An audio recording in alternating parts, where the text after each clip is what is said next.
Hi friends, అందరికీ చూస్తున్నారు కదా. నేనంటే చాలా డేస్ అయింది పొలం వచ్చి అయితేని. సో చాలా డేస్ అయింది కదా, కోకో ఫ్రూట్స్ ఉన్నాయి, గింజలు తీద్దామని చెప్పేసి అయితే ఈరోజు పొలం అయితే వెళ్ళాము. సో నాకు పొలం వెళ్ళగానే మా మొక్కలు చూసి చాలా హ్యాపీ అనిపించింది. ఎందుకంటే చాలా డేస్ అయింది కదా చూసి.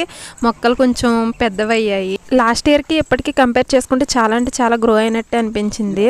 సో చూసారు కదా, కాయలు ఈ సీజన్లో అయితే కొంచెం చిన్నగా ఉంటాయి, బట్ ఫ్రూట్ అయితే దాంట్లో టైట్గా బాగుంది. సో మేము పామాయిల్ తోటలో నుంచి అయితే అక్కడికి వెళ్ళినాక అక్కడక్కడ అంటే మా వాళ్ళకి కొంచెం పని సింపుల్ అవుతుందని చెప్పేసి అక్కడో కొన్ని వేసారు కాయలు. అయితే సపరేట్గా తీసేసి అయితే ఒక దాంట్లో స్టోర్ అయితే చేసుకున్నాం.